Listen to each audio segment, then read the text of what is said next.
Yo, what's up mga kaibigan? Nalina tayo magkwentuhan. Sulit ang pagpupuyat dahil panalo ang Gilas Pilipinas laban sa world rank number 6 Latvia sa kanilang opening game sa Olympic qualifying tournament sa score na 89-80. Nanguna dyan ang almost triple-double effort ni Justin Brownlee na 26 points, 9 rebounds, and 9 assists. 18.7 rebounds si Kai Sotto on 7 of 10 shooting sa field. 12.7 rebounds si Dwight Ramos. 11 points si Junmar Fajardo. 10 points si Chris Newsome at timely 6 points naman ang inambag ni CJ Perez. Patungo sa game na ito mga kaibigan ay napaka-heavy underdog nga ng ating national team. Plus 21.5 nga tayo mga kaibigan. So talagang inaasahan nga na madami na tatambakan tayo na mahigit 20 puntos ng world rank number 6 Latvia.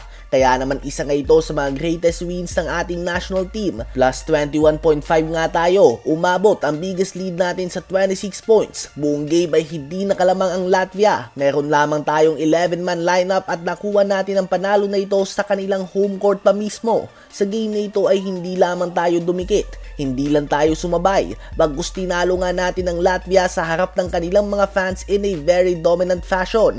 Ito nga ang same team na nagtapos bilang 5th seed noong FIBA World Cup. So hindi nga ito biro mga kaibigan, literal na against the odds ito mga kaibigan. 8-0 run nga to start the game at hindi na tayo lumingon pa at talagang nagulat natin ang Latvia and possibly ang mundo. Ganun pa man hindi pa nga dito kontento si Coach Tim Cone.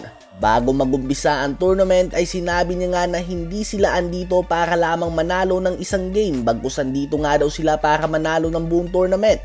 At nanatili nga ang mindset na ito matapos ang panalo sa Latvia. Ayon kay Coach Tim, ang main goal nga daw ay ang makaabot sa finals at tingnan na lamang natin kung ano ang mangyayari. Ganun pa man, aminado nga ang Gilas coach na siya mismo ay gulat na nakuha nila ang panalo. Magiging totoo nga daw siya, hindi nga daw nila inasahan na mangyayari ito. Ang magandang simula nga daw ang naging susi sa panalo na ito.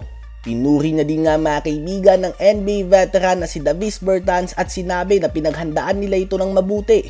Kahapon nga ay nakita natin ang mga picture na ito kung saan talagang seryoso ang Gilas sa pinag-aaralan ng Latvia na tinambakan pa lamang ang Georgia ng 35 points. At sinabi din nga ni Coach Tim Cone na ang game plan niya sa game na ito ay nakapaikot kay Junmar Fajardo at Kai Sotto dahil andun nga daw ang advantage natin. At mukhang tama nga siya, nangalabaw nga ang Twin Towers natin mga kaibigan.